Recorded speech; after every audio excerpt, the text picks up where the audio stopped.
श्री सीताराम कथा रस रसिक श्रद्धालु श्रोता बंधुओं, श्रद्धामयी माताओं, श्री हनुमान जी श्री राम कथा श्रवण के परम रसिक श्रोता हैं।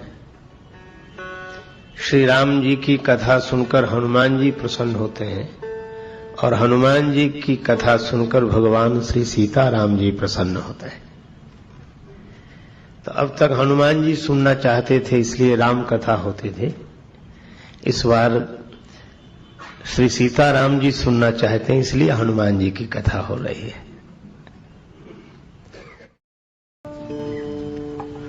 श्री तुलसीदास जी कहते हैं कि जो श्री हनुमान चालीसा का पाठ करेगा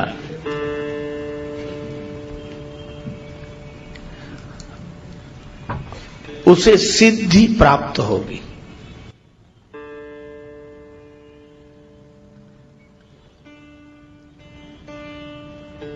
सिद्धि के अनेक रूप हैं।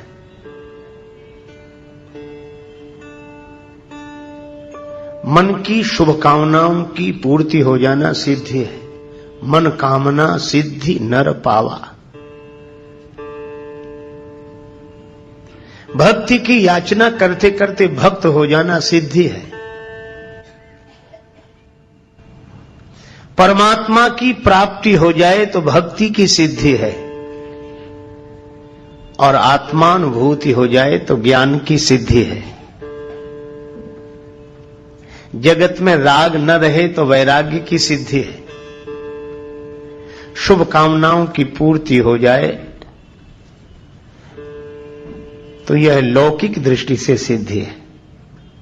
श्री तुलसीदास जी कहते हैं कि किसी भी तरह की सिद्धि हो, श्री हनुमान चालीसा के पाठ से अवश्य मिल जाएगी, और इसके साक्षी भगवान शंकर हैं। होए सिद्धि साखी गौरीशा। शंकर भगवान साक्षी क्यों है?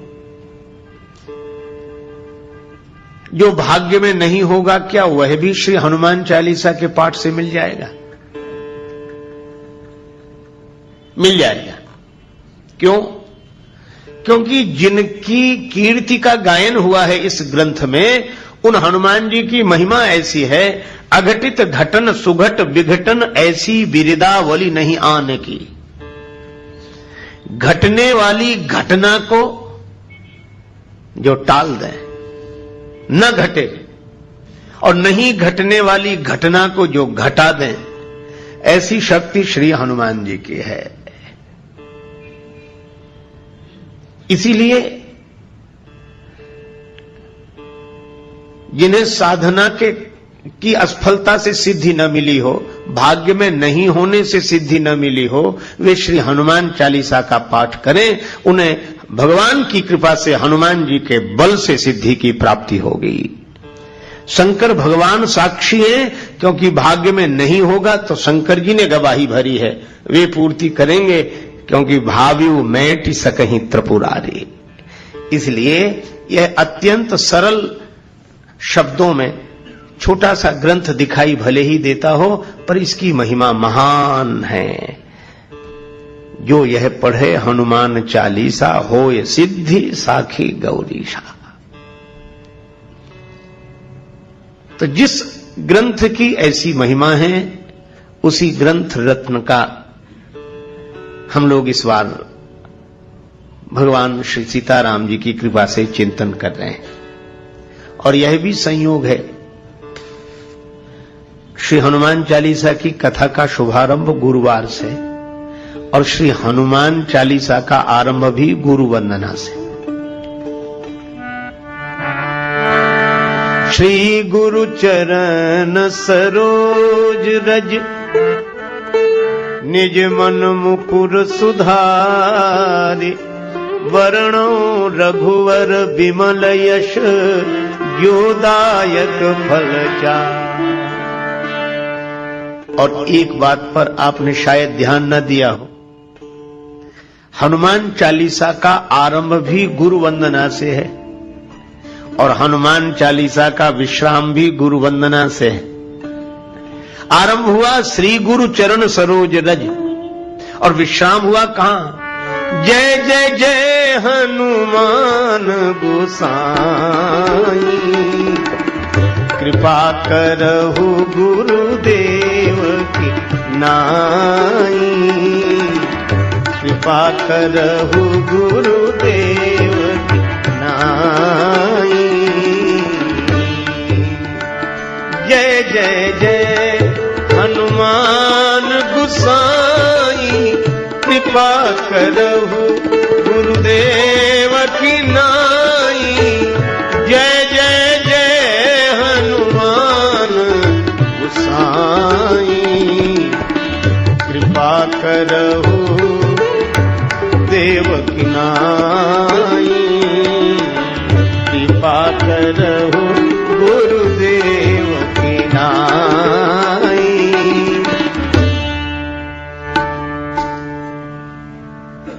और इसका अर्थ है कि श्री तुलसीदास जी ने हनुमान जी को गुरुदेव के रूप में ही देखा है। क्यों देखा है? देखो, गुरुदेव की महिमा क्या है? भगवान से मिला देना गुरुदेव की महिमा नहीं है। भगवान तो मिले मिलाए हैं, भगवान तो कभी अलग है ही नहीं, पर मिले मिलाए की पहचान करा देना गुरुदेव की महिमा है। भगवान देखो, किसी प्राणी पदार्थ की प्राप्ति भले ही अप्राप्त की प्राप्ति हो, पर परमात्मा की प्राप्ति तो प्राप्त की प्राप्ति है। भगवान तो मिले हुए हैं। कहां है? सब जगह। ईश्वर सर्वभूतानां हृदय से अर्जुन तिष्ठति। गीता गायक भगवान गोविंद कहते हैं कि वह परमात्मा सबके हृदय में बैठे हुए हैं। श्री तुलसीदास जी बार बार रामचरितमानस में कहते हैं, अस प्रभु हृदय अछत अविकारी, सबके उर अंतर बसहु जानहु भाव कुभाव। तो भगवान तो सबके साथ है।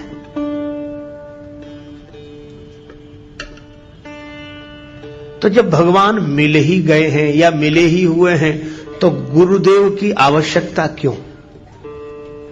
इसलिए खोया होए तो फिर मिले। कोई वस्तु खो गई हो तो खोजने से मिल जाएगी, और कोई रूठ गया हो तो मना लेंगे। खोया होए तो फिर मिले, रूठा ले ही मनाए, पर मिला रहे फिर ना मिले, तासों कौन बसाए। तो जो मिला रहने के बाद भी न मिल रहा हो, मिलकर भी जो अनमिला हो, उससे मिला देने का काम गुरुदेव का है।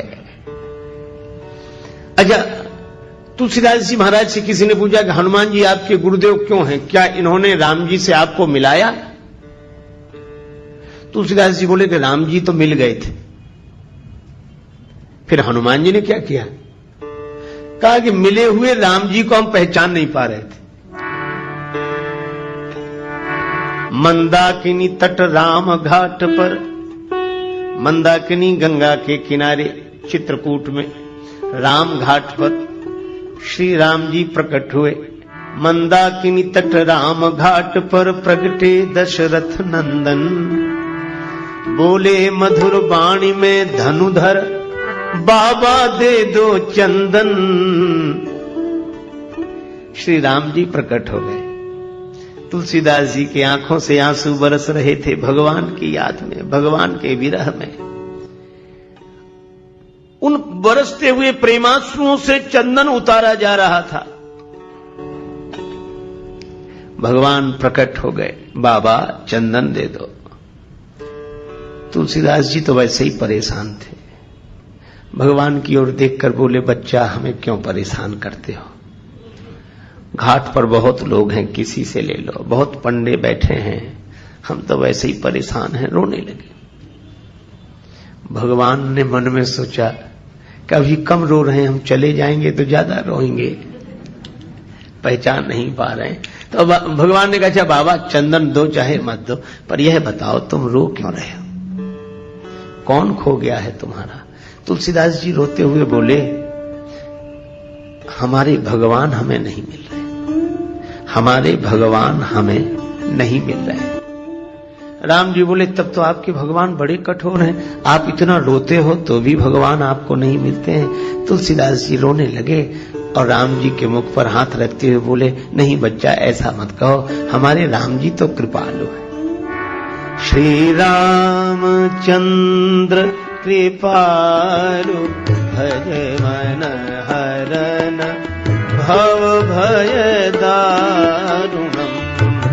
श्री रामचंद्र कृपालु भज मन हरन भव भय दारुणम।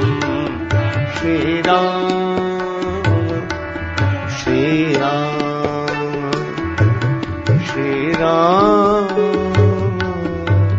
श्री राम श्री राम श्री राम। भगवान तो कृपालु हैं, हमारा ही दुर्भाग्य है कि भगवान नहीं मिल रहे हैं। अब बोलो तुलसीदास जी को भगवान मिले हुए हैं कि नहीं? मिले हैं, पर मुश्किलें होती हैं आसान बड़ी मुश्किल से। मुश्किलें होती हैं आसान बड़ी मुश्किल से। आदमी बनता है इंसान बड़ी मुश्किल से।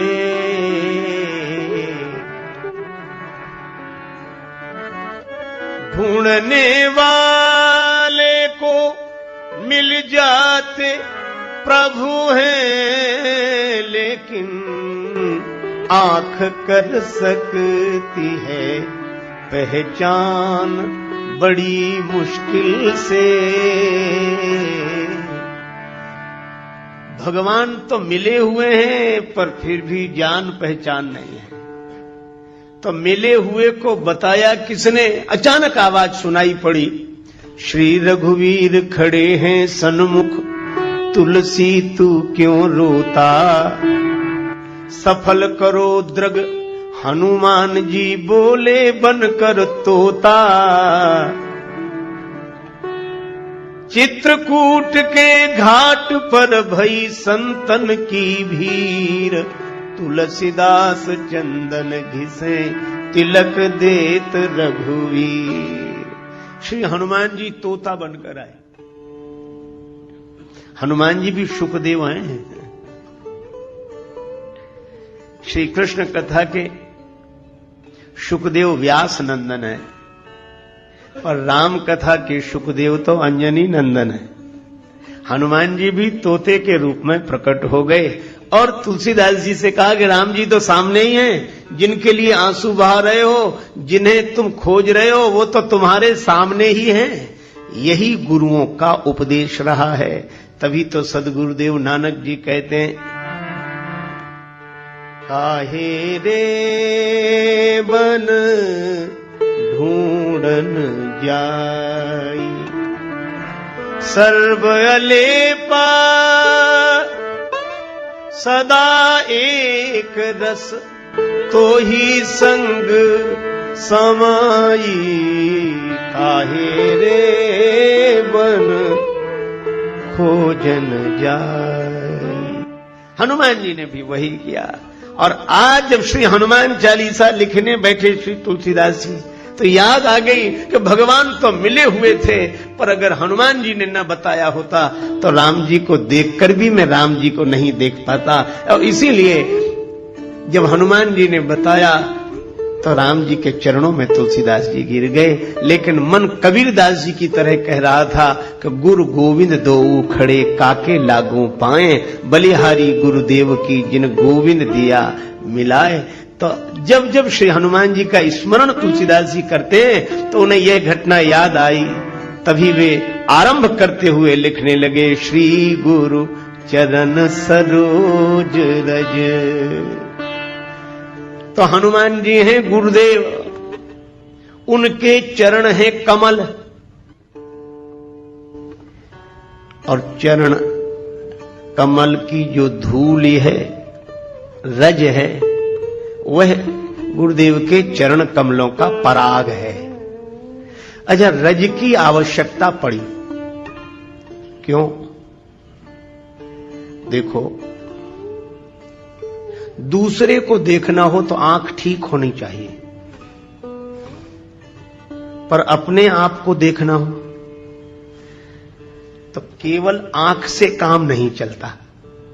आंख तो ठीक हो, पर दर्पण भी साफ सुथरा होना चाहिए। आंख ठीक देख लेती हो, पर दर्पण यदि पवित्र ना हो तो अपने आप को नहीं देखा जा सकता। दर्पण भी साफ सुथरा चाहिए और आंख भी ठीक चाहिए। तो गुरुदेव की चरण रज का काम क्या है? तुलसीदास जी रामचरितमानस के आरंभ में कहते हैं कि गुरुदेव की जो चरण धूल है, यह अंजन है। गुरुपद रज मृदु मंजुल अंजन, गुरुपद रज मृदु मंजुल।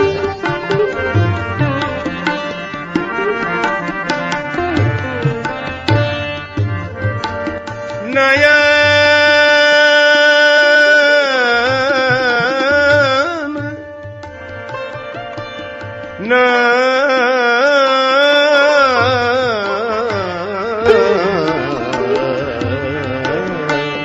नयन अमीय दृग दोष विभंजन, गुरुपद रज मृदु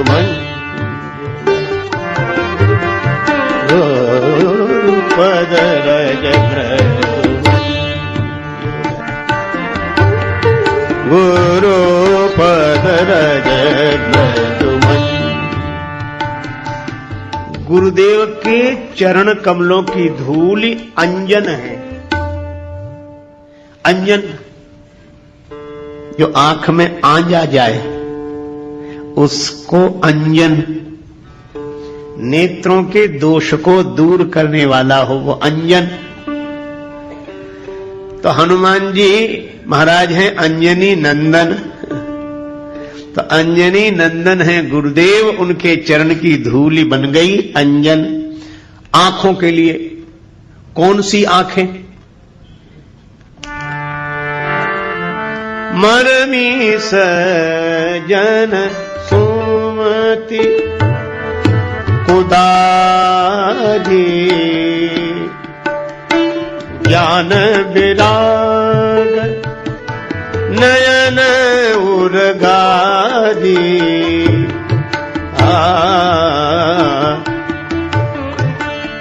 मारवी सज्जन सुमति,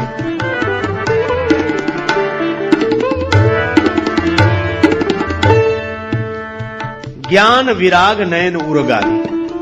यह दो आंखें जैसे बाहर की हैं, ऐसे ही दो आंखें भीतर की हैं, ज्ञान और वैराग्य। ज्ञान भी भीतर रहता है और वैराग्य भी भीतर रहता है। त्याग दिखाई देगा, क्रिया दिखाई देगी, कर्म बाहर दिखाई देता है, त्याग भी दिखाई देता है, लेकिन वैराग्य भीतर रहता है, वो दिखता नहीं, वो मन की दशा है। इसी तरह ज्ञान भी भीतर रहता है। ज्ञान के कारण बाहर दिखता है, पर ज्ञान तो भीतर ही रहता है। ये ज्ञान वैराग्य भीतर की आंखें हैं। अब ये आंखें हो गई खराब। आंखें भी कहीं खराब होती हैं।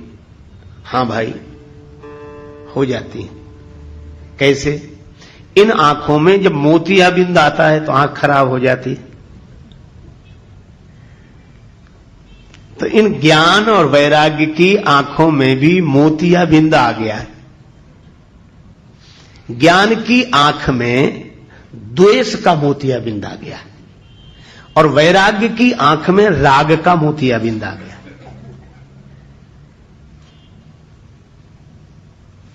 कई बार आपने देखा होगा, ज्ञान तो रहता है लेकिन उसके बाद भी दुश्मनी मिटती नहीं।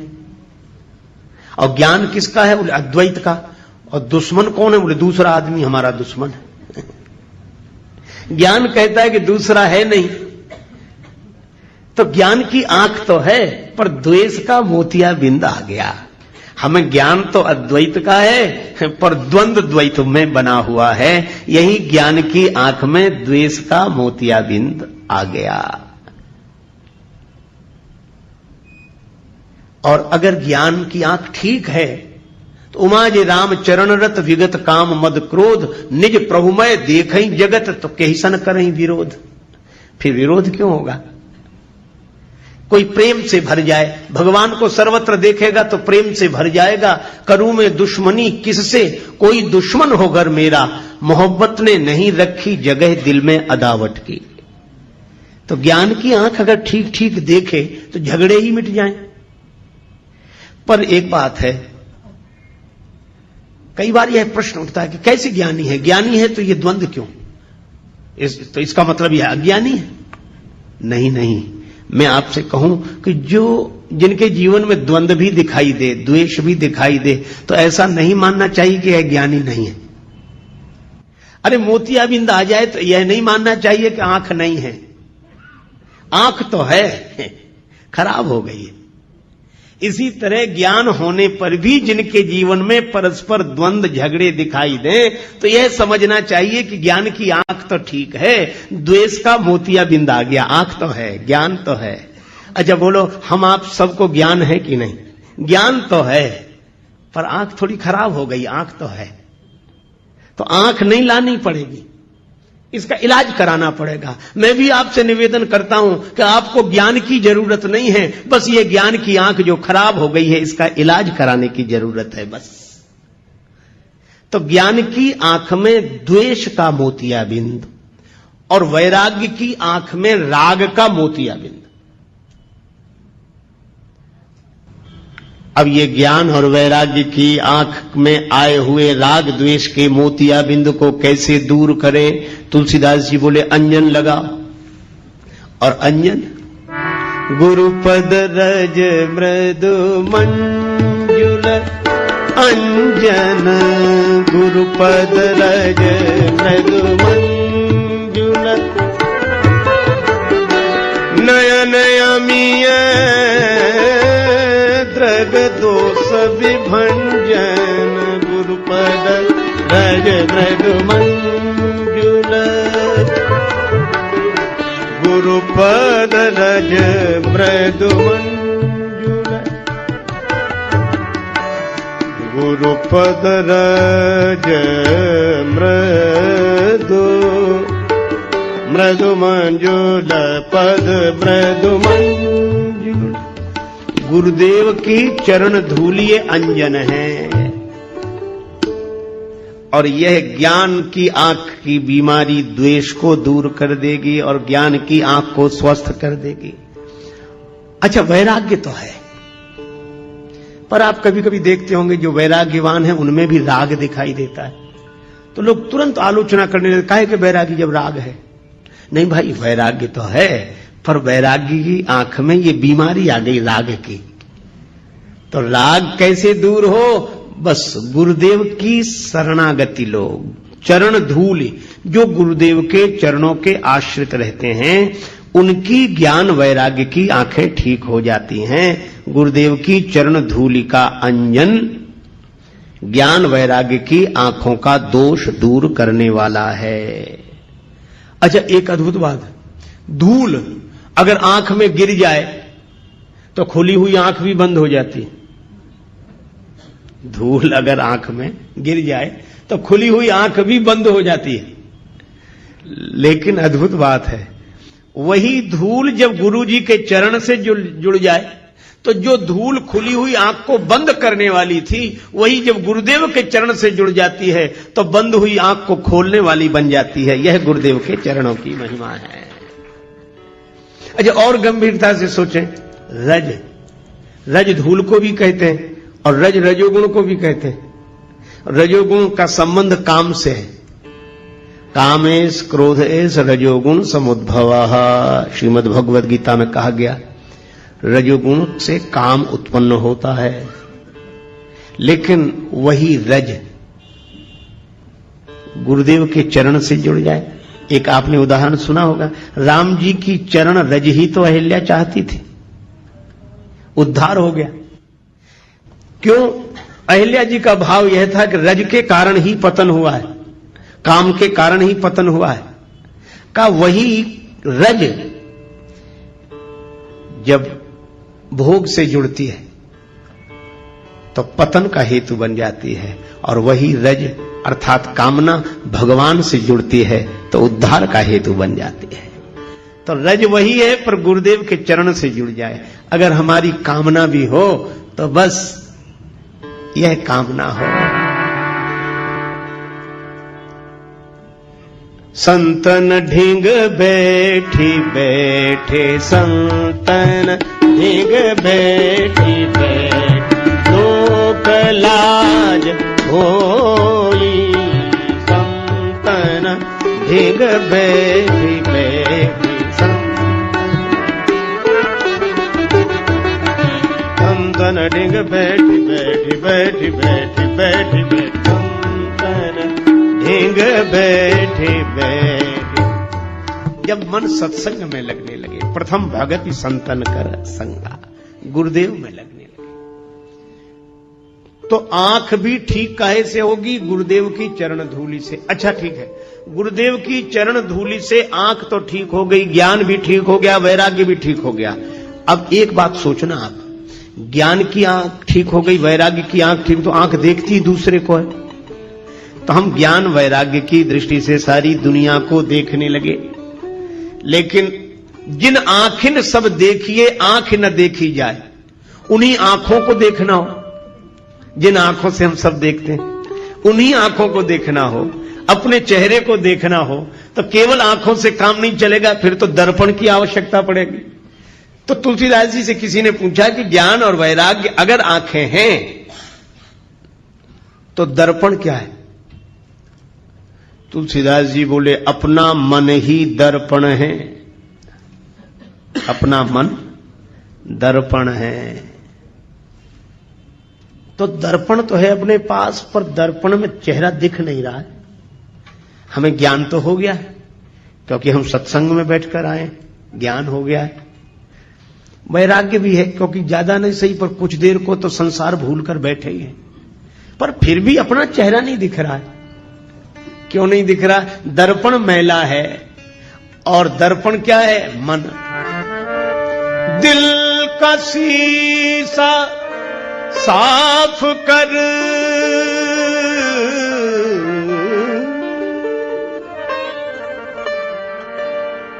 दिल का दर्पण साफ कर, दूर कर अभिमान को,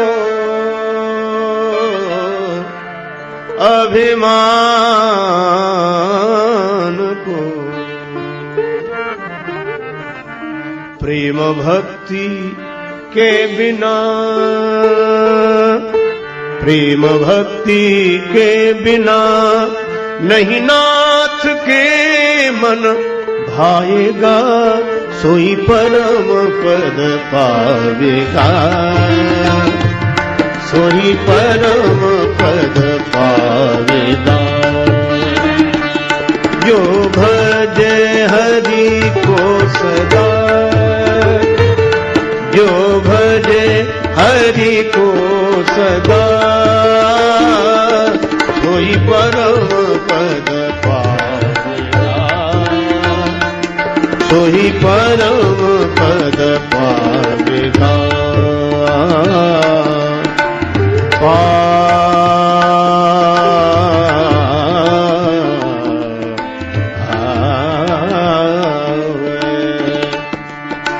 परम पद पावेगा, सोही परम पद पावेगा।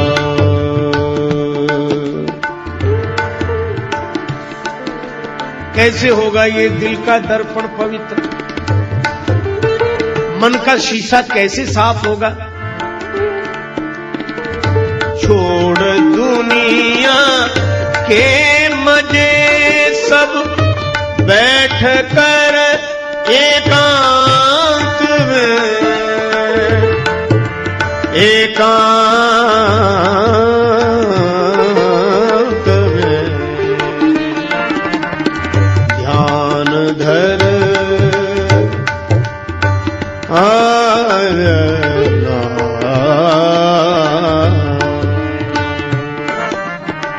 ध्यान धर गुरु के चरण का, ध्यान धर गुरु के चरण का, तो प्रभु मिल जाएगा, सोई परम पद पावेगा, सोई परम पद पावेगा, सोई परम पद, सोई परम पद, सोई परम पद पावेगा। दिल का दर्पण साफ कर। कैसे होगा?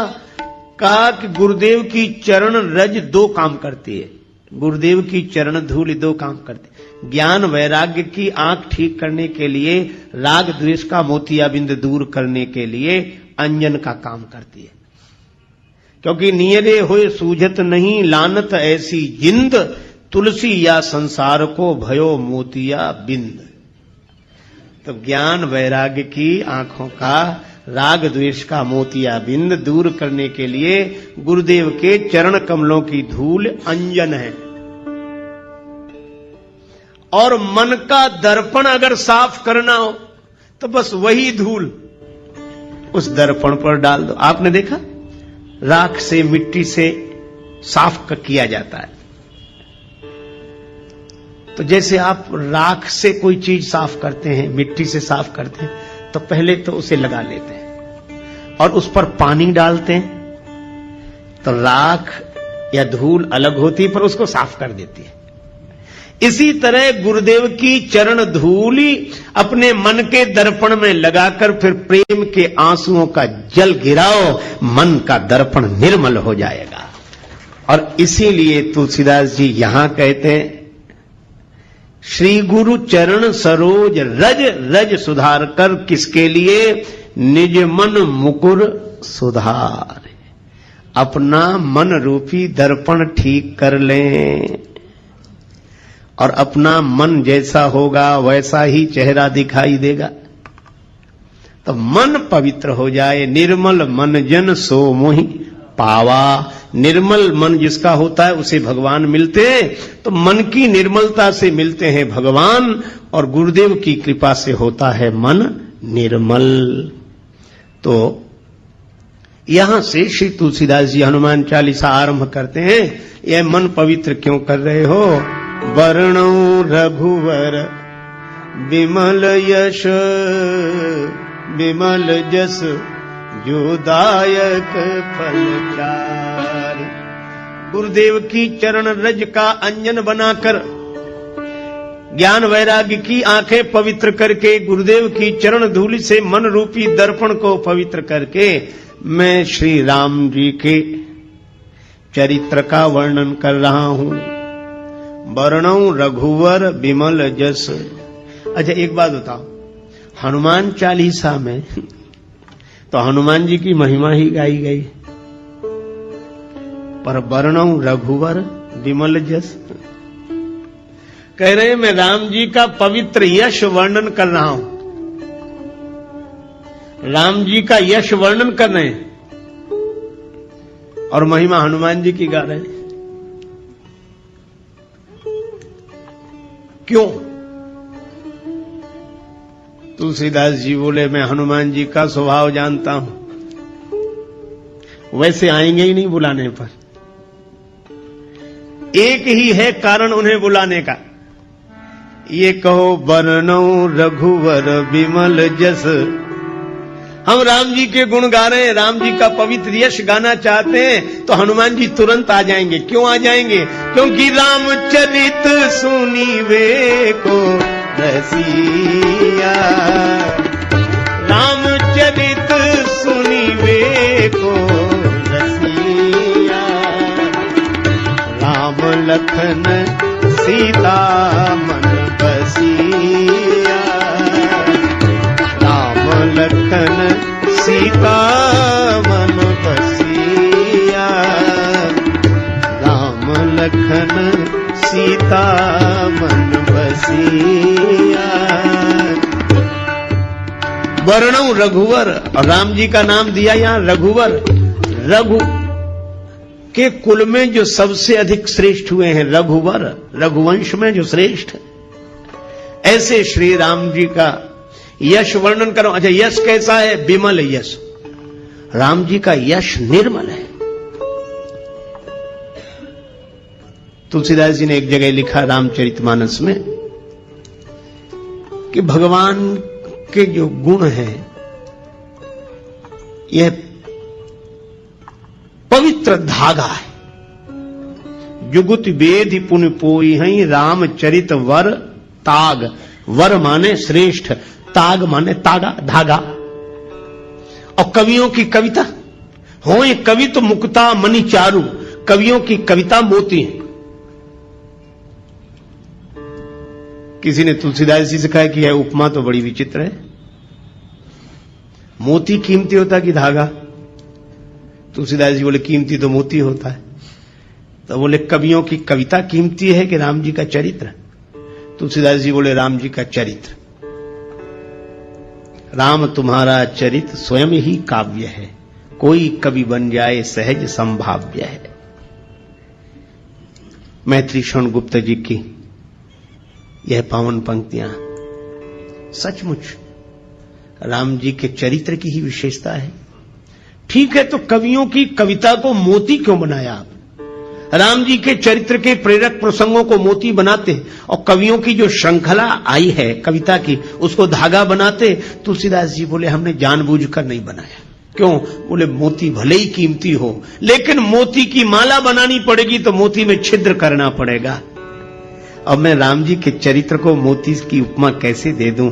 क्योंकि हमारे राम जी के चरित्र में तो कहीं छिद्र है ही नहीं, इसलिए मैंने मोती नहीं बनाया। हां, राम जी का चरित्र धागा है और यह धागा इतना अनंत है कि चाहे जितनी कवियों की कविता रूपी मोती इसमें पिरो दिए जाएं, पर इस धागे का कभी अंत होने वाला नहीं है। हरि अनंत, हरि कथा अनंत। राम जी का चरित्र ऐसा पवित्र चरित्र है, तुलना नहीं करनी चाहिए, कोबड़ छोट कहत अपराध हो। पर राम जी अपने आप में अद्वितीय हैं। निरुपम न उपमा आन, राम समान राम निगम कहें। भगवान श्री राम से गुरुदेव विश्वामित्र जी ने कहा कि राघवेंद्र इस शिला को चरण छुड़ाओ, इसका उद्धार होगा। चरण कमल रज चाहती, कृपा करो रघुवीर। राम जी ने कहा गुरुदेव आपके आगे, आप तो हमारे भी गुरु जी हैं, आप चरण छुला दें। गुरु जी बोले बात बड़े छोटे की नहीं है, मैं तुम्हारा गुरु हूं, मेरी बड़ी महिमा है, तुमसे भी बड़ी महिमा है, लेकिन अपने अपने विभाग की बात होती है।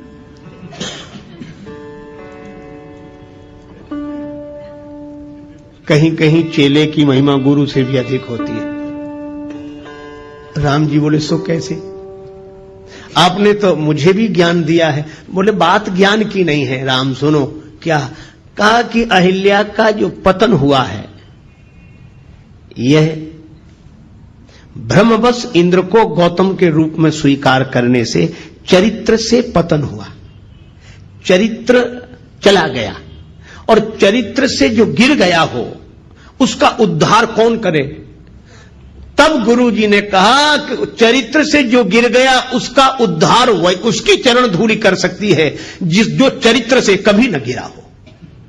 और राम इस दृष्टि से देखें तो एकमात्र तुम ही हो और कोई नहीं है। क्यों? मन में विकार आ जाता है पर हम ज्ञान वैराग्य विचार के बल पर संभल जाते हैं। पर राम तुम तो ऐसे हो कि मुझे अतिशय प्रतीत मन केरी, जागृत की कौन कहे जय सफली हूं पर नारी नहेरी। ऐसा विमल चरित्र, पवित्र चरित्र तो केवल श्री राम का है। राम तुम्हारे जैसा कोई चरित्रशील नहीं, इसीलिए मैं कहता हूं कि जो चरित्र से गिर गया है उसका उद्धार होगा तो तुम्हारे जैसे चरित्रशील की चरण धूलि से ही होगा। इसलिए चरण कमल रज चाहती, कृपा करो रघुवीर। राम जी जैसा निर्मल चरित्र, पवित्र चरित्र दूसरा नहीं। अरे औरों की बात जाने दो। रावण गया कुंभकर्ण के पास। कुंभकर्ण ने पूछा, क्या बात है लंकापति, बहुत उदास दिखाई दे रहे हो, तुम चिंतित आज दशानन क्यों? रावण बोला, हर ली हमने मिथिलेश कुमारी, हमने सीता जी का हरण कर लिया। तुम चिंतित आज दशानन क्यों, हर ली हमने मिथिलेश कुमारी। कुंभकर्ण बोला, अधिकार किया तुमने उन पर? रावण बोला, लखती ही नहीं वह और हमारी, वे हमारी ओर देखती तक नहीं। तब तुम एक काम करते, क्या महात्मा बन गए, उनका हरण कर लाए, तो राम जी का रूप बनाकर परमात्मा बनकर अधिकार पा लेते। नकली ही तो बनना था। रावण बोला कि बड़ी कठिनाई है। क्या तब राघव ही न बने तुम क्यों? कुंभकर्ण ने पूछा। रावण ने उत्तर दिया, इसमें हमको भय भैरव भारी, जब राघव रूप लगा बनने, तब मातु समान लगी पर नारे। जब मैं राम जी का चिंतन करने लगा तो मेरे मन से वासना चली गई। ऐसा पवित्र चरित्र है राम का। विश्वामित्र जी ने कहा कि राम चरित्र की दृष्टि से जो पवित्रता तुम्हारे अवतार में है वह अन्यत्र दुर्लभ है, इसलिए मैं तुम्हारा गुरुजी हूं, पर अहिल्या का उद्धार तो तुम्हारी ही चरण धूलि से होगा। ऐसा राम जी का वर्णौ रघुवर विमल यश, ऐसा पवित्र चंद्र। देखो चंद्र कितना भी ऊंचा रहे पर फिर भी कलंक है, कलंक लगा है चंद्र में, घटता बढ़ता रहता है। लेकिन हमारे रामचंद्र ऐसे चंद्र हैं जो निष्कलंक चंद्र हैं, जिनमें घटने बढ़ने की घटना नहीं होती, सदा एक रस निर्मल पवित्र चंद्र श्री रामचंद्र है। तुलसीदास जी कहते हैं, ऐसे राम जी का यश वर्णन कर रहा हूं। कैसा है यश का? वर्णौ रघुबर विमल यश। राम जी का चरित्र विमल है। अच्छा, तो ये मन को क्यों सुधार रहे हो? निज मन मुकुर सुधार का कि पवित्र चरित्र का वर्णन पवित्र मन से ही किया जा सकता है। सो न हो ये बिनु विमल मति मोहि मति बल अति थोर। तो ये पवित्र मन हो जाए तो कैसे होगा? बोले पहले मन पवित्र हुआ, श्री गुरु चरण सरोज रज निज मन मुकुर सुधारी, वर्णौ रघुवर विमल जस। मैं राम जी के पवित्र यश का वर्णन करना चाहता हूं, इसलिए श्री हनुमान जी मेरा मन निर्मल कर दो। किसी ने पूछा क्यों करना चाहे तो क्या फायदा है? आजकल तो बड़ी कठिनाई है, बिना फायदे के आदमी कुछ करता ही नहीं है। किसी से कहो भजन करो, करें तो क्या फायदा? अच्छा, बहुत सी चीजें हैं। एक आदमी ने हमसे बार बार कहा, बहुत तंबाकू गुटखा खाते थे, बार बार मुंह भर लें, फिर कहें आप भजन की कहते हो क्या फायदा? बोले आप जब जब भजन की कहते हो हमें तो बड़ी परेशानी लगती, करें क्या फायदा? हमने कहा अच्छा एक बात बता दो, तुम ये बार बार तंबाकू गुटखा खाते हो, इससे क्या फायदा? सो बोले कहे तो ठीक रहे, फायदा तो कुछ नहीं। हमने कहा फिर क्यों? बोले आदत पड़ गई। तो हमने कहा कि बिना फायदे के ये खा सकते हो, बिना फायदे की सोचे ये सड़ी गली चीज खा सकते हो, तो क्या भगवान का भजन बिना फायदे की सोचे नहीं कर सकते हो? छोड़ो, फायदे की मत सोचो, तुम तो भजन करो, और जिस दिन इसमें रस आ जाएगा उस दिन फायदे की नहीं सोचोगे, भजन किए बिना रहा नहीं जाएगा। लेकिन इसका यह अर्थ नहीं कि फायदा होगा नहीं, जरूर होगा, लेकिन फायदे की तरफ मन मत ले जाओ। तुलसीदास जी से किसी ने पूछा कि आप राम जी का विमल यश गा रहे हैं, क्या फायदा, क्या मिलेगा? तुलसीदास जी बोले क्या नहीं मिलेगा?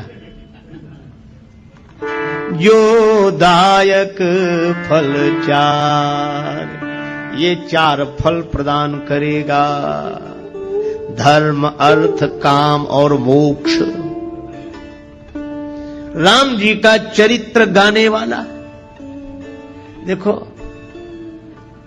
जब व्यक्ति बोलता है ना, दिमाग से बोलता है, कोई बात कहता विचार दिमाग से, लेकिन जब कोई गीत गाता है तो दिल से। ये गीत हृदय के अधिक समीप है, विचार बुद्धि के समीप है। तो जब कोई गाता है तो हृदय से, और मैं आपसे कहूं कि राम जी का गुण कोई हृदय से गाएगा, और जब हृदय राम जी के गुणों से भरा हुआ होगा, ऐसे आदमी के द्वारा अधर्म कभी हो ही नहीं सकता। जब होगा धर्म ही होगा। तो यह राम कथा का गाना और सुनना व्यक्ति को धर्म से जोड़ता है। धर्म, अर्थ, भगवान के गुण गाने वाला, सुनने वाला, उसके जीवन में अर्थ रहेगा ही। क्यों रहेगा? क्योंकि भगवान नारायण है, और जो भगवान के गुण गाएगा, भगवान के चरण कहां आ जाएंगे? उसके हृदय में। ये यही कथई स्नेह समेता, कहीं हई सुनी हई समुझ सचेता, होई हई राम चरण अनुरागी, कलिमल रहित सुमंगल भागी। भगवान के चरणों का अनुराग उसके मन में आ जाएगा। तो भगवान के चरण कहां आ जाएंगे? उसके हृदय में, उसके जीवन में। और जब मैं आपसे एक बात पूछता हूं, लक्ष्मी जी को दुनिया भर में ढूंढो, कहां मिलेंगी? भगवान के चरणों में। भगवान नारायण के चरण दबाते हुए ही तो लक्ष्मी जी मिलती हैं। इसीलिए जो भगवान के गुण गाएगा उसका जीवन धर्ममय हो जाएगा। जो भगवान के गुण गाएगा, सुनेगा, और भगवान के चरण उसके मन में आ गए, तो भगवान के उन चरणों की सेवा करने के लिए लक्ष्मी जी अर्थ बनकर उसके जीवन में आ जाएंगी। धर्म, अर्थ। और जो राम जी के गुण गाकर ऐसे मस्त हो जाए कि उसकी कोई कामना न रहे, प्रेम में भर जाए। विभीषण जी ने यही कहा कि लंका का राज्य पाने की वासना पहले थी, उर कछु प्रथम वासना रही, प्रभु पद प्रीति सरित सो बही। आपका प्रेम उमड़ गया था, वो भी इच्छा नहीं रही। हमें कुछ नहीं चाहिए, कुछ नहीं चाहिए, हमारी कोई इच्छा नहीं, कोई कामना नहीं। भगवान ने कहा कि तुम्हारी कोई इच्छा नहीं, पर अब हमारी इच्छा हो गई। तुम निष्काम हो गए तो हम सकाम हो गए। अब हमारे मन में इच्छा है। यद्यपि सखा तव इच्छा नाही, मोर दरस अमोघ जग माही। तो भगवान के मन में भक्त की इच्छा पूर्ण करने की इच्छा हो जाए तो उसकी कौन सी कामना ऐसी होगी जो पूरी ना हो जाए? वह पूर्ण काम हो जाएगा। इसलिए धर्म, अर्थ, काम, और जो भगवान के अनुराग में डूब गया है उसे जगत का राग बांध नहीं सकता। इसलिए मोक्ष तो उसको सहज प्राप्त हो गया। वर्णो रघुवर विमल जस जो दायक फल चार। यह हनुमान चालीसा के दोहे का आशय है। श्री गुरु चरण सरोज रज, निज मन मुकुर सुधारे। मुकुर माने दर्पण। वर्णो रघुवर विमल यश, जो दायक फल चार। अच्छा, जब यह सब जानते हो तो राम जी के गुणों का वर्णन शुरू करो। चारों फल मिलेंगे, करो शुरू। तुलसीदास जी बोले, भगवान का यश है विमल, और बुद्धि भी कैसी चाहिए? विमल सो न होय बिनु विमल, मति मोहि मति बल अति थोर। करो कृपा, सब कृपा करो मुझे पवित्र बुद्धि की प्राप्ति हो जाए। तो अब किससे कृपा की याचना कर रहे हो? तुलसीदास जी बोले, बुद्धिहीन तनु जान के, सुमिरो पवन कुमार। यह शरीर बुद्धिहीन है। शरीर तो है पर इसमें समझ नहीं है, और इसलिए हनुमान जी का स्मरण करना। अच्छा, बुद्धि नहीं है तो हनुमान जी से क्यों मांग रहे हो? बोले इसलिए हनुमान जी बुद्धि के भंडार हैं। बुद्धिमताम वरिष्ठम और ज्ञानी नाम अग्रगण्यम। ज्ञानियों में अग्रगण्य हैं, बुद्धिमानों में सर्वश्रेष्ठ हैं। तो जो बुद्धि के भंडार हैं, जो जिस चीज का भंडार हो उससे वही चीज मांगी जाती। हनुमान जी, आप बुद्धिमान हैं, आप बलवान हैं, और आप विद्यावान हैं। इसलिए तीनों चीजें हमें दे दो। बल बुद्धि विद्या देहु मोहि, हरहु कलेश विकार। बल भी चाहिए, बुद्धि भी चाहिए, विद्या भी चाहिए, है ना। देखो, तलवार चलाना आना चाहिए, पर चलाने के लिए तलवार भी तो चाहिए। तो विद्या का उपयोग करने के लिए बुद्धि चाहिए, पर बुद्धि जिसका उपयोग कर सके ऐसी विद्या भी तो चाहिए। तो बुद्धि और विद्या दोनों, लेकिन बल भी तो चाहिए।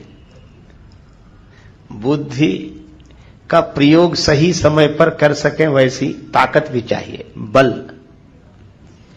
और या यूं कहो कि बुद्धि बल के साथ बहुत आवश्यक है।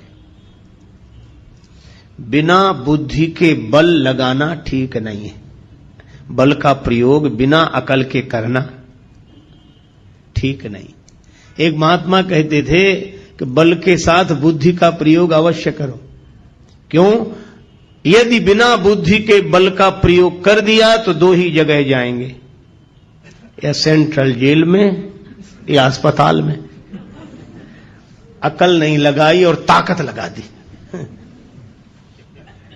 और इतने बड़े से लड़ गए जिसकी बराबरी के हम नहीं थे, लड़ गए और पिट गए तो अस्पताल में, और बिना अकल लगाए लड़ गए और दूसरे को ज्यादा सता दिया, पकड़े गए तो जेल में। इसीलिए बुद्धि का प्रयोग बल के साथ अवश्य करें। और यही कारण है हनुमान जी जीत गए, राक्षस हार गए। बल तो राक्षसों में भी बहुत है और बल हनुमान जी में भी बहुत है, लेकिन हनुमान जी में बल के साथ बुद्धि है, पर इन राक्षसों में बल तो बहुत था पर बल के साथ बुद्धि नहीं थी।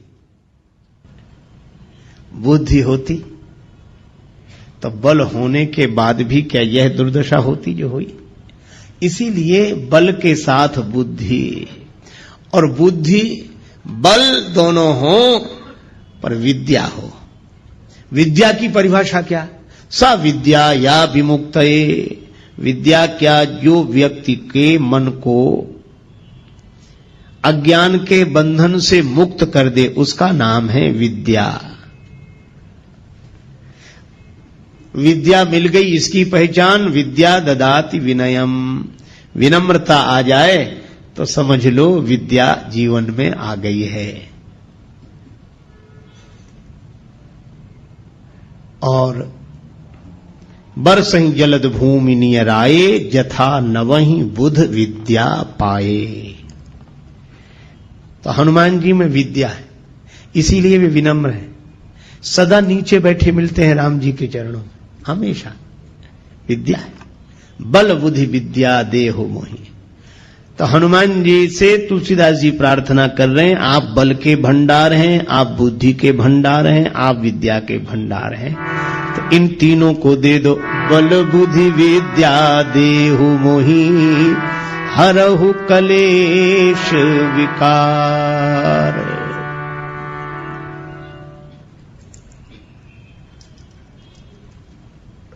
देखो, कलेश दूर हो जाए। राग द्वेष ये कलेश है। अभिनिवेश, अस्मिता, अविद्या, अविद्या, अस्मिता, अभिनिवेश, राग द्वेष, यह 5 क्लेश हैं योग शास्त्र के अनुसार। ये क्लेश मिट जाएं, विद्या होगी तो अविद्या नहीं होगी, विनम्रता होगी तो अस्मिता नहीं होगी, वैराग्य होगा तो अभिनिवेश नहीं होगा, और ज्ञान वैराग्य जब होंगे तो न राग होगा न द्वेष होगा। ये 5 क्लेश मिट जाएं। बल बुद्धि विद्या देहु मोहि, हरहु कलेश और विकार, काम क्रोध मोह, लोभ मोह मद मत्सर, ये 6 विकार हैं, 6 विकार हैं। काम क्रोध लोभ मोह मद मत्सर। मत्सर का अर्थ है दूसरे से ईर्ष्या करना, मत्सर। मद का अर्थ है अभिमान। मोह का अर्थ है एक ही जगह रुके रह जाना, अटक जाना। देखो, कभी आपने देखा ना, किसी गीत की रिकॉर्ड बज रहा हो, ऐसे सुई चलती है उस पर, ग्रामोफोन पर, तो कभी कभी हम लोग बचपन में देखते उसकी सुई एक जगह अटक जाती थी तो उतना गाती रहती थी। किसी को अच्छा नहीं लगा, अरे बंद करो ये, तो वो तुरंत ठीक करता था। मैं आज भी देखता हूं मोह का अर्थ यही है कि जिसकी सुई एक ही जगह अटक जाए वो उतना ही गाना, उतना ही निकले, उतना ही अटक जाना। गीत चलता रहे है ठीक है, लेकिन अटक जाना, जो अटका वही भटका। तो अटको मत, चलते चलो, हम तो हमारी मस्ती में झूमते चले हैं। ये मोह है, अटक जाना। देखो गुलाब के फूल के मूल में, उसकी डाली में भौरा रुक ही रहा। गुलाब के फूल झड़ गए, पत्तियां गिर गईं, किसी ने भौरे से कहा कि जाओ। भौरा बोला यही आशा अटक्यो रहो, अली गुलाब के मूल, हुई है बहुरी बसंत ऋतु इन डारन बे फूल। फिर खिलेंगे गुलाब, हम डाली तो छोड़कर नहीं जाते। ये मोह। कमल संपुटित होने लगा, कमल के बंद होने का समय आया, भौरा फिर भी बाहर नहीं निकला, भ्रमर नहीं निकला, उसी में कैद हो गया। किसी ने कहा तुम तो काठ को चीर कर निकल जाते हो, कमल के कोमल पत्ते को चीर कर निकल जाओ। बोले निकलने की जरूरत क्या है, सवेरा होगा, सूर्योदय होगा, कमल खिलेगा, फिर पराग का पान करेंगे। अहो मोह महिमा बलवाना। और तब तक सूर्योदय होने के पूर्व ही एक मतवाला हाथी आया, उस कमल को मूल सहित तोड़ कर ले गया, खा गया। भौरे का जीवन भी समाप्त हो गया। इसी तरह मोही मन यह सोचता है कि अटके रहो, फिर रस लेने के लिए अटके रहो, तब तक काल का मतवाला हाथी आकर जीवन ही नष्ट कर देता है। ये मोह। मत्सर, दूसरे से ईर्षा, मद माने अभिमान। जो मिला है, देखो अभिमान कब आता है, मिली हुई चीजों पर ध्यान जाता है तो अभिमान आता है, मिली हुई विशेषताओं पर ध्यान जाता है तो अभिमान आता है, और देने वाले पर जब ध्यान जाता है तो अभिमान चला जाता है, फिर भगवान दिखाई देते हैं, अभिमान नहीं। मद, मत्सर, दूसरे से ईर्षा, अपनी तरफ कम ध्यान, दूसरे की तरफ ज्यादा। अपना दुख उतना दुख नहीं है जितना कि दूसरे का सुख नहीं देखा जा रहा है। मत्सर, मोह, मद। और इसी तरह काम, क्रोध, लोभ, चार। ये काम, क्रोध, लोभ, मोह, चार, मद, मत्सर, ये 6 विकार हैं। लोभ है, जो मिला है वह छूटे नहीं कभी, यह लोभ है। अच्छा देखो, लोभ और लालच में अंतर है। दूसरे का मिल जाए ये लालच है, लेकिन लोभी कौन, बोले दूसरे का मिले चाहे न मिले पर हमारा न जाए, ये लोभ है। काम, कोई ना कोई इच्छा बनी ही रहे, कभी शांति से नहीं बैठ पाते। अच्छा कभी भी आप देखना, मन को देखते रहना, यह हमेशा कुछ ना कुछ चाहता रहता है कि नहीं। अगर ऐसा हो जाता तो, ऐसा हो जाता तो, ऐसा हो जाता तो, ये ऐसा हो जाता तो ही इस होने में सुख से नहीं रहने दे रहा है। हो जाता तो हो जाता। ये काम विश्रामहारी, इस काम के कारण ही विश्राम नहीं मिलता, और इसमें कहीं विघ्न पड़ जाए तो क्रोध प्रकट हो जाता है। काम पूर्ति पर बढ़ता लोभ। चलो कामना पूरी हो गई तो, और कामना पूरी तो हो गई। अच्छा एक बात बताओ, जितने काम से भरे हुए मन वाले हैं हम लोग, अच्छा हम लोगों ने कोई भी चीज 2 बार मांगी? आप प्रयोग करके देखें क्या? हमारी तो एक बार, तो एक बार मिल जाओ, बस एक बार मिल जाओ। इच्छा है एक बार मिल जाओ, बस एक बार। और ये एक बार करते करते अनेक बार जन्म जन्म के मर गए, अनेक बार। अनेक बार कोई कहता ही नहीं, एक बार। ये कामना कहती है एक बार, लेकिन अनेक बार भी तृप्त नहीं होगी, हो नहीं सकती।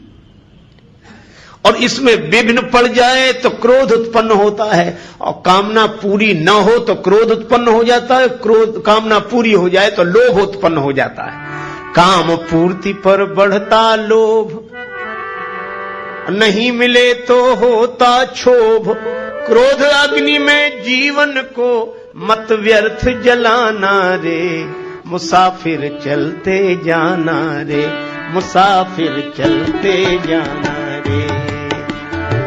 ना अटको ना भटको ये है देश बिराना रे, मुसाफिर चलते जाना रे, चलते जाना रे, मुसाफिर चलते जाना रे।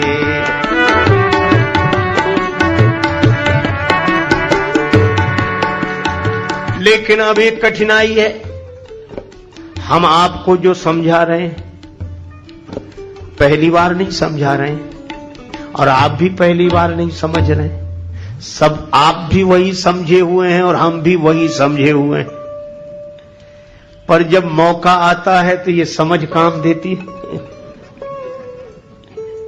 आपकी तो देती होगी, हमारी तो नहीं देती, लेकिन अभी तो समझ ठीक है।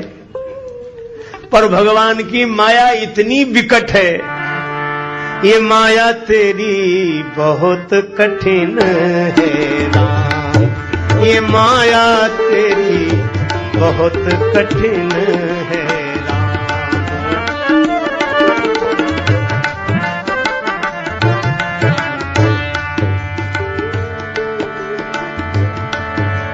दुख में सुख दिखला के बनाती, दुख में सुख दिखला के बनाती, बड़ों बड़ों को गुलाम बहुत कठिन है राम। ये माया तेरी बहुत कठिन है राम,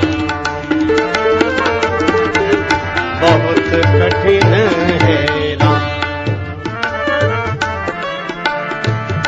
अच्छा विचार करना, करता नित्य विरोध क्रोध का, कहता बुरा परिणाम। जो क्रोध का विरोध करते हैं गलत है, क्रोध नहीं करना चाहिए, क्रोध अच्छी चीज नहीं है, बात सही है, लेकिन उनको ही जब क्रोध आता है तब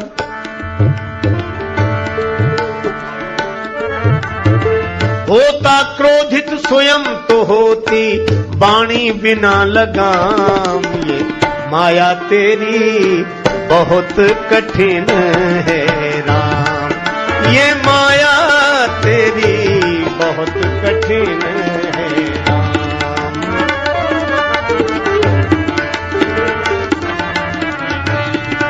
ये माया तेरी बहुत कठिन है राम। रक्त मांस हड्डी के ढेर पर मढ़ा हुआ है चाम, रक्त मांस हड्डी के ढेर पर चढ़ा हुआ है चाम। सभी जानते हैं, लेकिन देख उसी की सुंदरता, देख उसी की सुंदरता, हो जाती नींद हराम। ये माया तेरी बहुत कठिन है राम, ये माया तेरी बहुत कठिन है राम।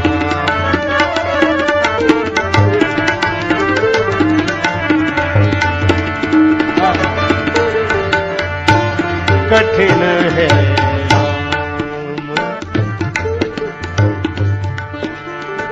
मृत्यु देखता है औरों की रोज सवेरे शाम, भवन बनाता ऐसे जैसे हरदम यहाँ मुकाम। ये माया तेरी बहुत कठिन है राम, ये माया तेरी बहुत कठिन है, बहुत कठिन है राम। राजेश्वर प्रभु तुम करुणा निधि, मायापति है नाम। राजेश्वर प्रभु तुम करुणा निधि, मायापति है नाम। नाथ निवेरो अपनी माया, नाथ निवेरो अपनी माया, जीव लहे विश्राम, बहुत कठिन है राम। ये माया तेरी बहुत कठिन है, ये माया तेरी बहुत कठिन है, ये माया तेरी बहुत कठिन है राम। इसलिए जानने के बाद भी जिसके कुप्रभाव से हम मुक्त ना हो पाए, जिस वजह से उसी का नाम माया है। सो दासी रघुवीर के समझे मिथ्या सोपी, हम समझ गए कि मिथ्या है, तीन काल में नहीं है, पर छूट न राम कृपा बिन नाथ कहूं पद रोप। कागभूषण जी कहते हैं गरुड़ जी मेरा अनुभव है, निज अनुभव अब कहूं खगेशा, बिनु हरि भजन न जाहि कलेशा। इन क्लेशों से विकारों से मुक्त होना पुरुषार्थ का परिणाम नहीं है, प्रसाद का परिणाम है, किसी का कृपा प्रसाद का परिणाम है। इसीलिए तुलसीदास जी कहते हैं कि मैं जानता हूं कि ये क्लेश है और ये विकार हैं, पर जानकर भी मैं इनसे मुक्त नहीं हो पा रहा हूं। इसलिए दीन होकर हनुमान जी महाराज मैं आपकी शरण में आया हूं, इसलिए आप कृपा करो। क्या बोले, इन क्लेश और विकारों से मैं तो मुक्त नहीं हो पा रहा हूं, पर आप बल बुद्धि विद्या देहु मोही। लेकिन ये बल बुद्धि विद्या मिलने के बाद भी ऐसा ना हो कि जीवन वैसा ही बना रहे, तो और क्या करें? कहरहु कलेश विकार, हमारे क्लेशों को और विकारों को दूर करें। ऐसी तुलसीदास जी ने प्रार्थना की हनुमान जी से, हरहु कलेश विकार। और उसके बाद आरंभ करते हुए कहा, जय हनुमान ज्ञान गुण सागर, जय कपीश त्यों लोक उजागर। रामदूत अतुलित बलधामा, अंजनी पुत्र पवन सुत नामा। जय हनुमान ज्ञान गुण सागर, जय हनुमान ज्ञान गुण सागर। जय कपीश त्यों लोक उजागर। रामदूत अतुलित बलधामा, अंजनी पुत्र पवन सुत नामा। जय हनुमान हनुमान,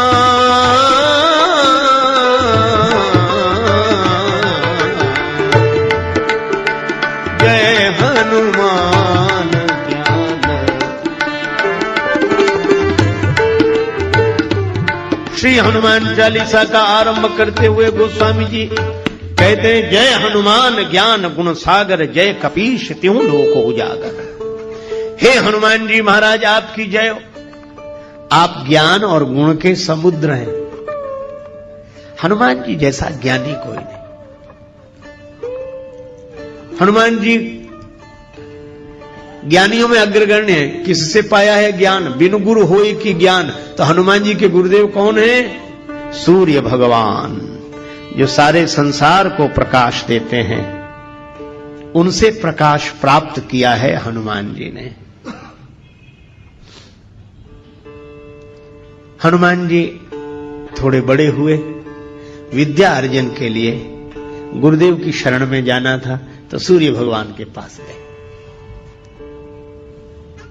सूर्य भगवान से प्रार्थना की, गुरुदेव मैं आपसे विद्या पढ़ने के लिए आया हूं, मुझे पढ़ाइए, विद्या दान दीजिए, कृपा करके गुरुदेव विद्या दान दें, विद्या दान दें, मैं आपकी शरण में हूं। संकेत यह मिला कि ज्ञान प्राप्त करने के लिए गुरुदेव की शरण में जाना चाहिए। गुरु कृपा से ही ज्ञान फलीभूत होता है। बिनु गुरु होए कि ज्ञान, गीता में भगवान श्री कृष्ण कहते हैं तद विद्धि प्रणिपातेन परिप्रश्नेन सेव्यः उपदेक्ष्यन्ति ते ज्ञानम ज्ञानिनस् तत्वदर्शिनः। तद विद्धि, तद माने उसको, विधि माने जानने के लिए, तद विद्धि प्रणिपातेन, गुरुदेव की शरण में, अनुभवी पुरुषों की शरण में जाके प्रणिपात करे, दंडवत करे, लकड़ी की तरह सीधे होकर गिर जाना। दंडवत, डंडा बिल्कुल सीधा होता है। हम और जगह टेढ़े रहें पर कम से कम गुरुजी के तो आगे सीधे रहें, वहां तो टेढ़ापन छोड़ दें। सांप भी सब जगह टेढ़ा रहता है पर बिल में प्रवेश करता है तो सीधा होकर प्रवेश कर पाता। इसलिए प्रणिपातेन, फिर परिप्रश्नेन, पहले प्रणाम, क्योंकि श्रद्धावान लभते ज्ञानम, फिर उचित प्रश्नों का प्रयोग करें, गुरुदेव से प्रार्थना करें, अपनी जिज्ञासा रखें। परिप्रश्नेन सेव्या, उसके बाद उपदेक्ष्यन्ति ते ज्ञानम, उनके द्वारा ज्ञान का उपदेश होता है। किनके द्वारा? ज्ञानिनस् तत्वदर्शिनः, तत्वदर्शी पुरुषों के द्वारा ज्ञान मिलता है। गूढ़ौ तत्व न साधु दुरावही, आरत अधिकारी यह पावही। तो हनुमान जी के चरित्र से यह शिक्षा लेनी चाहिए कि ज्ञान पाना हो तो गुरुदेव की शरण में जरूर जाए। किसी ने कहा कि पुस्तक से ही ज्ञान मिल जाए तो गुरुजी बनाने की जरूरत है, गुरुजी के पास जाने की जरूरत है। गुरुजी जो बताएंगे वह तो किताब में भी लिखा हुआ है।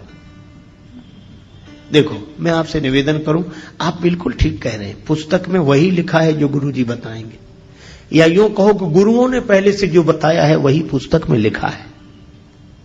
लेकिन फिर भी पुस्तक कभी उस तक नहीं पहुंचा सकती। पुस्तक केवल पुस्तक है, पुश करती है, धक्का देती उस दिशा में, पुस्तक है, पुस्तक नहीं। अच्छा, जैसे एक उदाहरण की बात आप देखो, किताब में लिखा है आपको मुंबई शहर से कहीं किसी दूसरे शहर में रेलगाड़ी से यात्रा करनी है, और रेलगाड़ियों का वर्णन जिस किताब में है वो रेलवे टाइम टेबल आपके हाथ लग गया है ना। अब उसमें सभी रेलगाड़ियों का वर्णन है, उसमें सभी रेलगाड़ियां हैं और उसमें कोई भी रेलगाड़ी नहीं, हो ही नहीं सकती उसमें रेलगाड़ी है ही नहीं।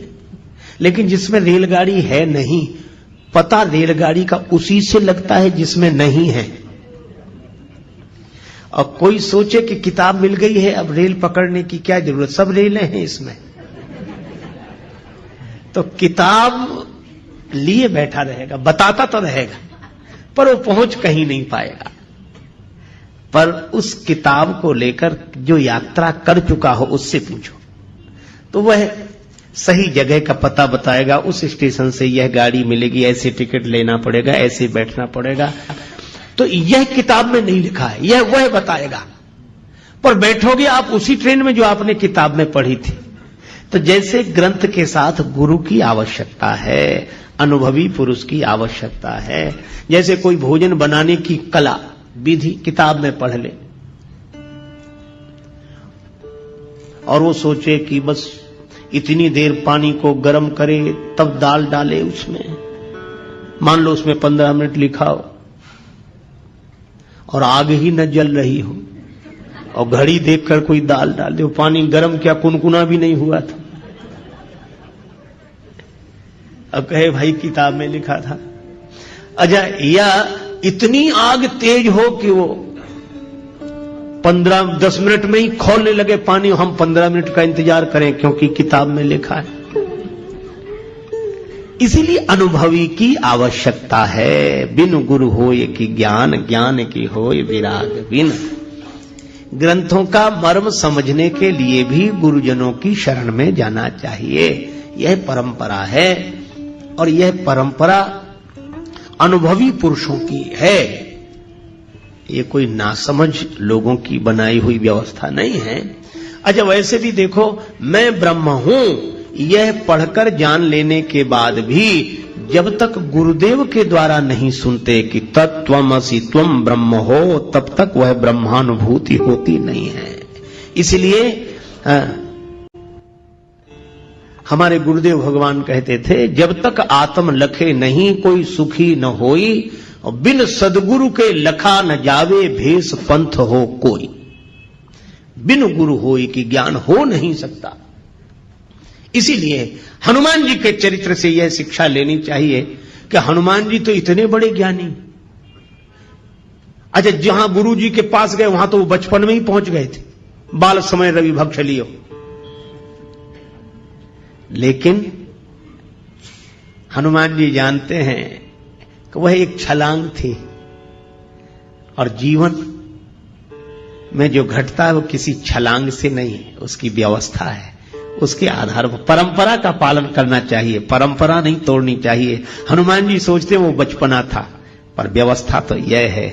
इसीलिए वे सूर्य भगवान की शरण में गए और विधिवत प्रार्थना की कि मैं आपका शिष्य होना चाहता हूं, मुझे मंत्र दो, मुझे ज्ञान दो, मैं आपका शिष्य हूं, बनना चाहता हूं। सूर्य भगवान ने सोचा कि केवल मंत्र देना होता तब तो कोई बात नहीं, पर ये तो पढ़ने के लिए रहेगा। सूर्य भगवान ने सोचा कि इस बालक को पहले भी कभी देखा है, कौन है ये? अरे याद आया, ये वही है जो बचपन में एक बार आया था। सूर्य भगवान ने सोचा ऐसे विद्यार्थी को पास रखना ठीक नहीं है, पढ़ते पढ़ते कब भूख लगावे। तब तो उतनी दूर थे, तो छलांग लगा के आ गया। यहां तो गुरु जी सामने ही रहेंगे। सूर्य भगवान ने सोचा कि देखो, मन में सोचा ऐसे विद्यार्थी को पास रखना ठीक नहीं है। तो बोले ऐसा है कि हम चलते फिरते गुरु जी हैं, एक जगह तो रहते नहीं, कल कहीं थे, आज कहीं, और उसके बाद फिर कहीं। तो पढ़ो तो ऐसे गुरु जी के पास रहकर पढ़ो जो एक जगह रहते हो, तो तुम भी वहीं रहो और उनके आश्रम में रहो, पढ़ो। अब हमारे साथ कैसे, हम तो सुबह कहीं और शाम कहीं और दोपहर कहीं और रात कहीं, कोई ठिकाना तो है नहीं।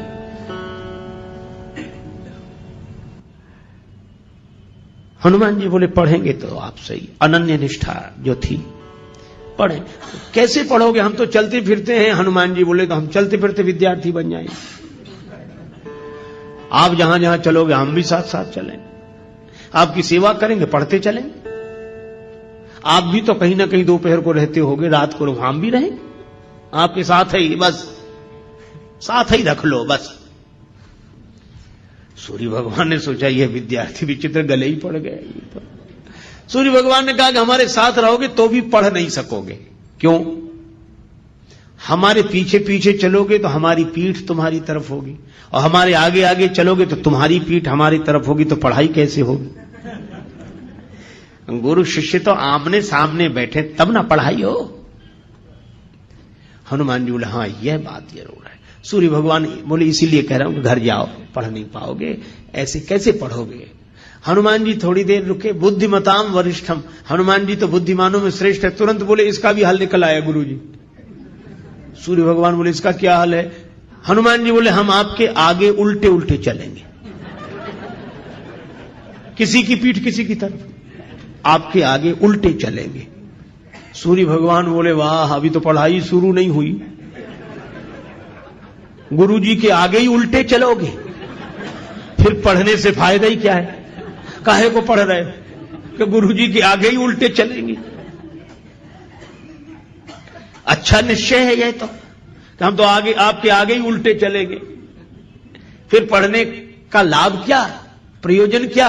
हनुमान जी ने हाथ जोड़कर कहा गुरुदेव यही तो मैं कह रहा हूं कि अगर गुरुदेव का ज्ञान पाकर भी वैसे ही चलते रहे जैसे पहले चल रहे थे तो पढ़ने का प्रयोजन ही क्या है? गुरुदेव से ज्ञान पाकर तो फिर उलटकर चलना चाहिए, जैसे पहले चलते थे वैसे नहीं, अब उलट कर चलो। गई सो गई अब राख रही को, बीत गई सो बीत जान दो अब ही बना लो काम। जो गया सो गया, उसके लिए कुछ मत सोचो। गई सो गई अब राख रही को, जो बचा है उसका उलट कर चलो। सूर्य भगवान बोले बिल्कुल ठीक है, अब पढ़ाऊंगा तुम्हें। भानु सो पढ़न हनुमान गए, भानु मन अनुमान शिशु केल कियो फेर फार सो। हनुमान बाहुक में वर्णन है। भानु सो पढ़न हनुमान गए, भानु मन अनुमान, सूर्य भगवान ने मन में अनुमान करके शिशु केल, बालकों के खेल की तरह फेर फार सब अदल बदल कर दिया। कैसे? बोले पाछले पगन गम मगन गगन मग क्रम को न भ्रम कपि बालक विहार सो। पाछले पगन पीछे पल चलते हुए चरणों से हनुमान जी सूर्य भगवान के सामने, एक तो गुरुदेव सूर्य भगवान जैसे तेजस्वी सूर्य भगवान, और उनसे विद्या अर्जन करना, और उनके सामने उन्हीं के चेहरे को देखते हुए पीछे चलते रहे। सूर्य भगवान ने कहा कि अद्भुत हो, देख रहे हो हमारी तरफ और चल रहे हो जगत की तरफ। बोले बस यही है, हम चलें भले ही जगत की तरफ, पर दृष्टि में तो गुरुदेव और गुरुदेव का ज्ञान रहना चाहिए, यही जीवन की सार्थकता है। तो जिन्होंने सूर्य भगवान से ज्ञान प्राप्त किया हो वे ज्ञान के सागर हैं। जय हनुमान ज्ञान गुण सागर। अच्छा, अब गुणों की बात सुनो। गुणों के साथ सबसे बड़ी यह समस्या है कि किसी भी प्राणी में, यह प्रकृति का नियम है, सब गुण इकट्ठे रह नहीं सकते, होते ही नहीं। एक सज्जन एक गीत गाते थे, एक विधाता एक ईश्वर ही निर्दोष रहा, बाकी सब में कोई न कोई दोष रहा। हम सब में दोष है, ये बात अलग है कि हमें हमारे दोष का होश न हो, और होश उन्हें नहीं होता जो मदहोश होते हैं, पर दोष तो होते हैं। क्यों होते हैं? क्योंकि सृष्टि बनाई ऐसी गई, जड़ चेतन गुण दोषमय विश्व कीन्ह करता। अच्छा चलो, दो गुणों का उदाहरण दें। दो गुणों का आप एक साथ निर्वाह नहीं कर सकते। सत्य बोलना गुण है, और शीलवान होना गुण है। किसी को बुरा ना लगे, ऐसी बात मत कहो कि खराब लग जाए, किसी का दिल मत दुखाओ। और इसीलिए आपने देखा होगा, जैसे ये शील आता है ना कि किसी का दिल मत दुखाओ, ऐसा आदमी सत्य बोल नहीं पाता, जानता तो है लेकिन दूसरे को बुरा लग जाएगा। अरे नहीं ठीक, आप ठीक कह रहे हैं, देखेंगे हम, फिर सोच लेंगे, हाँ हाँ ठीक है हाँ, अब अभी फिर कर लेंगे बात। सच्ची बात नहीं कह पा रहा। क्यों? शील आया तो सत्य चला गया, और जो सत्य को बोलते विप्राय शील का पालन नहीं कर पाते, वे कहते भैया किसी को बुरा लगे चाहे भला, हम तो साफ साफ कहते हैं, हाल तुरंत कह दिया, झंझट ही नहीं बात का, फिर तुरंत बोलो। जहां सत्य है वहां शील नहीं है, और जहां शील है वहां सत्य नहीं है। इन दो गुणों को इकट्ठा करना मुश्किल है। मेंढकों की तौल है, एक गुण को बुलाओ दूसरा चला जाता है। इसीलिए सब गुण किसी में इकट्ठे हों ऐसा संभव है ही नहीं। गुण दोषमयी सृष्टि है, सब में गुण है, सब में। ये बात अलग है, किसी में गुण ज्यादा है दोष कम है, किसी में दोष ज्यादा है गुण कम है, पर यह होगा ही। पर हनुमान जी में दोष नहीं है, गुण ही गुण है। तो यह प्रकृति के में तो यह अपवाद है, कारण है। हनुमान जी को उनका आशीर्वाद मिला है जो प्रकृति से ऊपर है। प्रकृति जिनके हाथ में, जो प्रकृति के हाथ में होते हैं उनमें गुण दोष दोनों होते हैं, लेकिन प्रकृति से ऊपर जो है उनका हाथ जिनके माथ पर होता है उनमें गुण ही गुण होते हैं, दोष नहीं होते। तो हनुमान जी में गुण आए कब से? केवल एक बात कह के चर्चा को विराम। गुण आए कब से? हनुमान जी जब गए, रावण का वध हो गया तो जानकी माता को संदेश देने गए। दूरी ही ते प्रणाम कपि कीन्हा, रघुपति दूत जानकी चीन्हा। दूर से हनुमान जी ने प्रणाम किया, जानकी माता ने देख लिया कि हनुमान जी को। हनुमान जी ने कहा माता राम जी की जय जयकार हो रही, उन्होंने रावण आदि राक्षसों पर विजय श्री प्राप्त कर ली, माता आप मुक्त हो गई। जानकी माता के आंखों से खुशी के आंसू बरसने लगे। श्री जानकी माता बोली, का देऊं तो ही त्रैलोक के महा कपि किमपि नहीं बानी समा। हनुमान इस शुभ संवाद के बदले में मैं तुम्हें क्या दूं? मेरे पास कुछ नहीं है, मैं तुम्हारी ऋणिया रहूंगी, ऋणी हूं। हनुमान जी बोले, मां ऐसा मत कहो, मां के पास सब कुछ होता है, पर मेरे पास तो कुछ नहीं, आशीर्वाद दो मां। बेटे का सबसे बड़ा धन तो मां का आशीर्वाद है। तो जानकी माता ने कहा कि अगर आशीर्वाद की बात है तो बेटा हनुमान मैं यही कह रही हूं, क्या सुन सुत सदगुण सकल तव हृदय बसहु हनुमंत, सानुकूल कौशलपति रहई समेत अनंत। हनुमान सारे सदगुण तुम्हारे भीतर निवास करें। प्रकृति भी मौन हो गई जब जानकी माता ने आशीर्वाद दे दिया, तो हम क्या करें। इसलिए हनुमान जी में कोई दोष नहीं, गुण ही गुण। जय हनुमान ज्ञान गुण सागर। और हनुमान है इसलिए ज्ञान गुण सागर हुए हैं। हनुमान का अर्थ जिसने अपने मान का हनन कर दिया हो।